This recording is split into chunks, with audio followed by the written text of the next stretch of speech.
This technique is hump stitch or lane stitch or lazy stitch.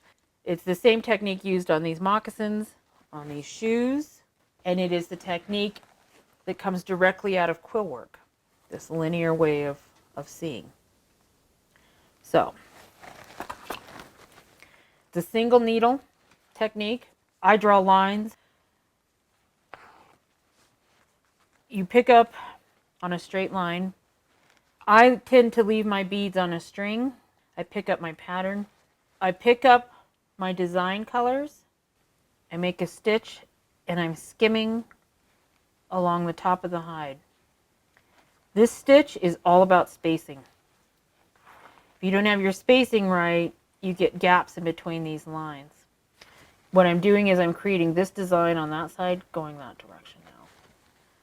So now what happens is that I'm going back and forth, up and down. So now I'm down at the bottom of this design, stitch it up here, and then when I stitch up here, I'm going to go back down and go that way. So it's back, forth, back, forth, back, forth, all the way. And that is literally what's being done here. Stitch comes up, goes down, comes up, goes down, comes up, goes down.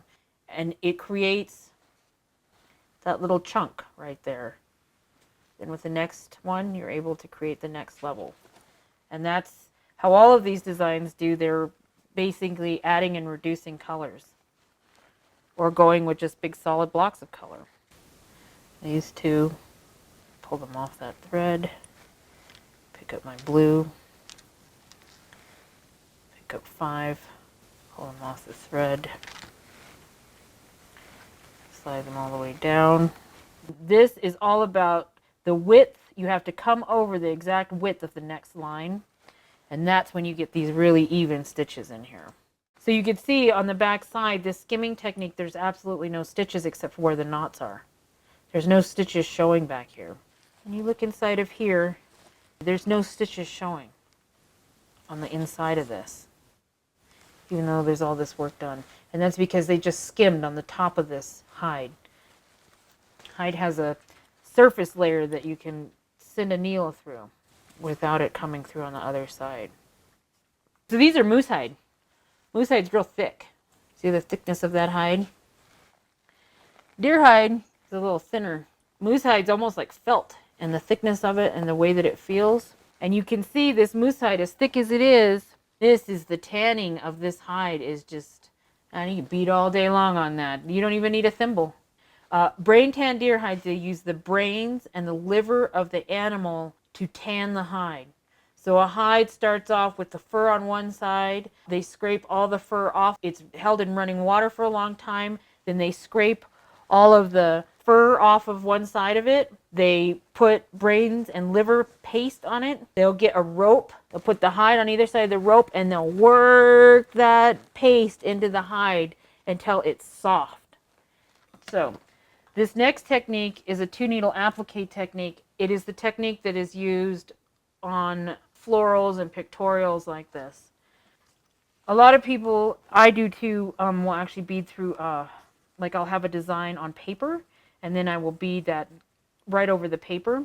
In the old days, these ones, they actually would stitch, and then they would just follow the stitches and then fill it in as they were going along. I'm going to pull a bunch of beads off of here. I have my beads on one thread. Then I have another thread right here. I am going to bring this thread up, and then I'm going to go over the thread.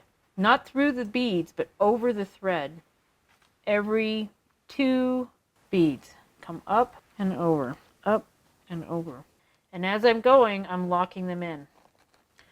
So that line I've stitched on is very much like this line on this outside right here. This line right here would be like this line right here. This one, you can see all the stitches on the underside of it. This medallion is made as a 2-needle applique. So one line coming up and then being tacked down every so often. All of this tacked down, this 2-needle applique work, all has billions of stitches on the underside of it. So when my kids were little, I made them awesome moccasins. This is Boba Fett from Star Wars. 2-needle applique just like this, and you can see all the stitches on the underside. It's the technique that I use on my shoes, on all of my pictorial work.